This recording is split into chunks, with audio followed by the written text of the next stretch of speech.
All right, we've all had a day to process that wonderful, wonderful election win. And I guess we don't know exactly how many election wins we have, courtesy of idiotic states like Colorado and Arizona and California, who are somehow still counting their ballots. And there are more. But now that we have this tremendous victory, and it was a tremendous victory, and we spent yesterday celebrating and cheering, let's do a little bit of reflection, shall we? First, Democrats are nasty towards each other. And this is not actually unique to Democrats. I should clarify here. Whenever you lose a presidential election, it is standard for everybody to start pointing fingers. It's the old sports analogy, right? Everyone loves a winner. As soon as you win, everything you do is the smartest thing ever. You're the best. He's great. She's great. I love him. We're all friends. That's how it goes when you win. When you lose, you wake up the day after losing an election. You've been there before. I've been there before. Shoot, I've personally been there before running for Congress. You wake up the day after you're losing. It's the bad part of human nature, but it's how we're built. Start looking around for people to blame. And right now, it's amazing. There's Obama people involved. There's Biden people involved. There's Kamala Harris people involved. There's overlap with that. The Kamala Harris people are blaming Joe Biden. The Biden people are saying things like, how could she lose with $1 billion? Nancy Pelosi's being blamed. How could she oust Joe Biden? What you need to know is they're going to go through this for a while, and we should sit back and enjoy watching them go through this. It's really, really fun watching these communists figure out whose fault it was. But it is worth reflecting on, how could they lose? No, I get it. You like Trump. I like Trump more than Harris. She's a disaster. I get that. But think about this for a moment. They had $1 billion, way, way, way outspent Donald Trump. They had $1 billion. They had every single media outlet. We have the organizations now reporting on it that they were the most biased they've ever been. Every single media outlet telling outright lies about Donald Trump and telling outright lies about Kamala Harris. Even formerly fairly reputable organizations like 60 Minutes editing interviews on her behalf. Every single thing was stacked in her favor. They were shelling out campaign cash to Lizzo and Beyonce and, Harris, I love you. How in the world, with everything going their way and way more money going their way, how could they lose? Well, this goes back to a conversation you and I have had before, but it bears repeating. In fact, people think I hate these communists, and of course I do, but they all should be watching the show, and they all, if they watch the show, would learn something. Remember the conversation we had about Play-Doh? I know it's a stupid analogy, but it visually works for me, so I say it often. Play-Doh, I want you to think about our society like it's Play-Doh, right? One big ball of Play-Doh. For you younger generation, just know that's a doughy substance we used to have fun with when I was a kid. Okay, so there's a big ball of Play-Doh. This is all of America. The citizens, the leadership, media, everything, all of America. Big ball of Play-Doh. Now, as the communists have taken over the institutions that really a society rests upon, as they've taken over medical, media, education, political, FBI, you name it, as they've taken over every single institution, they've used the power they have in those institutions to try to pull society in a way that society really doesn't want to go. And let's pause on that for a moment before we come back to the Play-Doh. Remember, the reason they lied about all of Kamala Harris's stances, the reason she wouldn't take a solid stance on anything, the reason they were running ads talking about how strong they were on the border is Democrat policies are extremely unpopular. Very, very, very unpopular. So they just lied. And back to this thing. They have the ball of Play-Doh. And they decide to start dragging society in a direction society does not want to go. The American people do not want open borders. They don't want this tranny nonsense. They don't want men and women's sports. They don't want this craziness.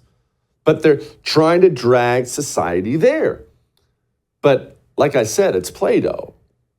These people see themselves as kings and queens, and where they go, society will follow, but it doesn't actually work like that. If the people hate hate what you want, if they hate what you're selling, you will not bring them with you. You will slowly but surely start pulling yourself away from the Play-Doh ball. Picture the elites as this little mini Play-Doh ball, and they thought they were going to pull the whole ball along, but instead, that thread between the little ball and the big ball, us the people, started getting thinner and more brittle. And we're not going with them. You see, they thought they could lie their way and buy their way to an election win, but in the end, the things that they want, they're insane and they're unpopular. And now we have these people. There are so many people out there now. Really, this part does sadden me. I have no mercy whatsoever for the elites, many of whom should be arrested and thrown in prison. But the street communists, it really does sadden me. You have all these street communists out there, all these single mentally ill women on anti-anxiety meds out there. They have completely resided in that little bubble, the little ball, completely in that media bubble. Most of these women have higher education degrees and things like that. They have no idea how normal people, families, working men, things like that work or think. They have no idea how unpopular their worldview is. And they wake up one day after an election and find out not only did Donald Trump get elected, it was a bloodbath. And here's how they're taking it. I hate to be the person that gets on here and cries. But this could break me and my parents apart because they just don't understand what they voted for and like what it means and the bigotry and hatred that they stand behind. Is anyone else having a meltdown? I don't know how to do this. I don't know how to wait. I'm so stressed. I am 48 years old and I have never experienced anything like this and never thought I would in this country. It's like I can feel the pain and the fear from every single person. I'm sorry. No.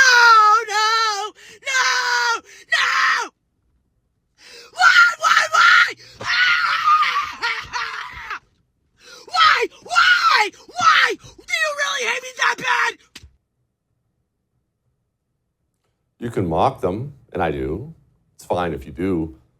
But I'll tell you, a small part of me and that tender heart of mine feels genuine sorrow for them.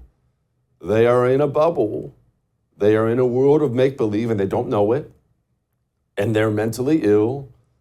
And the elites in the media and politicians have abused their mental illness. I keep making this comparison as crass as it is, but I'm going to play you another little montage. The Daily Caller put it together. It's really, really well done.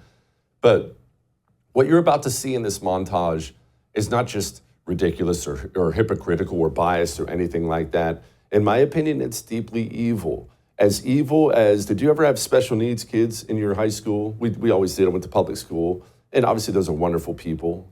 And their parents are wonderful people. Did you ever have that one kid in high school who was so evil he thought it was funny to pick on them and abuse them in some way? Sadly, those people, the little monsters like that, are out there. When I look at how the American media talks to all those crazy women, I consider it equal to picking on the special needs kid in school. Every one of those women sitting at home popping Xanax like they're candy. They turn on the news and watch this crap, and their minds just shatter. This is the biggest red wave I've seen since Ronald Reagan's 49-state victory. There were appeals to racism in this campaign, and there is racial bias in this country, and there is sexism in this country. I can't help but wonder if the American people have given up on democracy. I hear what you're saying, and I do see it differently because I'm thinking about the people who are not a part of anybody's elite, who are hurting tonight. If she were a 6'4" white man from Arkansas or from, Florida, do you think she would be losing by that much? I think that we've got to be honest. Among Hispanic men and black men, there's a lot of misogyny.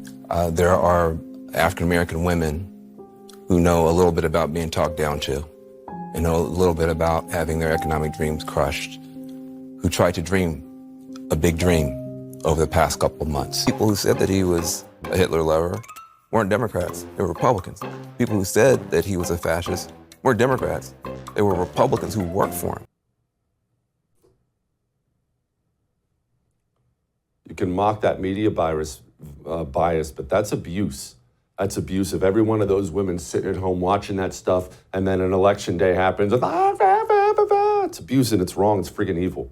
To pick on people like that, it's wrong. It's evil. And so that brings me to where I am today. Joe Biden got up earlier today, oddly smiley, I might point out, but Joe Biden got up there today and started talking about unity. You can't love your neighbor only when you agree. Something I hope we can do, no matter who you voted for, is see each other not as adversaries, but as fellow Americans. Bring down the temperature. Yeah, no. No, communist, you're not going to do that, see. And you need to be very careful to not let them do that to you, because I understand how appealing that sounds. We don't like living in a country like this with the hatred and division and blah. And then you hear that from the other side. Almost, it's like a cool glass of water when you're dried out in the desert, right? Oh, yes, let's turn down the temperature. No, absolutely not. That's the communist trying to use your values, trying to use your good nature, your good heart against you. Now that they've been stripped of their power, now that there is a new sheriff in town, now everyone wants to get along. No, sir. I will not get along with people who have accused me of white supremacy for years and years and years. And I most definitely am not going to get along with the President of the United States of America, who tried to have me fired because I refused to have a vaccine and then got on camera and told me that his patience with me was wearing thin. Over 200 million Americans have gotten at least one shot. We've been patient, but our patience is wearing thin, and your refusal has cost all of us.